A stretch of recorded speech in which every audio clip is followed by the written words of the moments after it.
प्रभु हे प्रभु हे हरि राम कृष्ण जगन्नाथ प्रेमानंद ये क्या हुआ गलाव के पानी आ गया अरे देवा ये गड़बड़ है बाबा।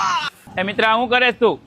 અરે આ લગનની ડીવીડી છે 15 વર્ષ થયા, હવે આ ચાલુ નથી થતી. પણ આવી મહેનત કોલગેટ લગાડવી, થમ્સ અપ, પેપ્સી લગાડવી, એનાથી થોડી કઈ થઈ જાય. અરે મિત્રે કીધું કોલગેટ ને પેપ્સી થી સાફ કરશું તો થઈ જાય. કોલ્ડ ડ્રિંક સાફ કરીએ તો અહીંયા જોરદાર તમારી સોસાયટી પાસે તે જોરદાર કરશે એક સ્ટુડિયો, જ્યાં તમારે ગમે એટલી વર્ષ જૂની હશે ને ડીવીડી હશે, ગમે એક કેસેટ હશે, રિકવર થઈ જાય ડેટા. આ મૂકી દે હાલ મારી હારે. પાક્કો પાક્કું આવી જાય મારી હારે. આને જવા દઈએ આપણે. એને જવા દે ને તું આવ મારી સાથે, હાલ હાલો, તારું હાલો, બધું કામ બતાવો, થઈ જાય. સર કઈ કઈ વસ્તુ આપણી પાસે ડેટા રિકવર થશે? આપણી પાસે CD cassette, DVD cassette, VCR cassette, Hi8 cassette, NM cassette, totally cassette નો ડેટા રિકવર કરી આપશું. અને કેટલા વર્ષ જૂનું હોય તો થઈ જાય? મારા ખ્યાલથી 40 થી 50 વર્ષ જૂનો ડેટા હોય તો પણ આપણે રિકવર કરી આપીશું. અને હા, લગ્નની કેસેટ હોય કે ડીવીડી હોય, ગમે એટલી ઘસાઈ ગઈ હોય ને તો પણ રિકવર થઈ જશે અહીંયા. એટલે કે તમારા લગ્નની, તમારા દાદા પરદાદા ગમેના લગ્નની કેસેટ, ડીવીડી કાંઈ પણ હોય, ડેટા રિકવર કરવા હોય ને તો અત્યારે ને અત્યારે પહોંચી જાજો A1 ડિજિટલ સ્ટુડિયો ની અંદર. સ્ક્રીન ઉપર મેં બધી ડિટેલ આપેલી છે. દુનિયાના કોઈ પણ ખૂણે હશો ને આ એડ્રેસ ઉપર તમે કુરિયર કરી દેશો એટલે તમને ડેટા રિકવર કરીને મળી જશે.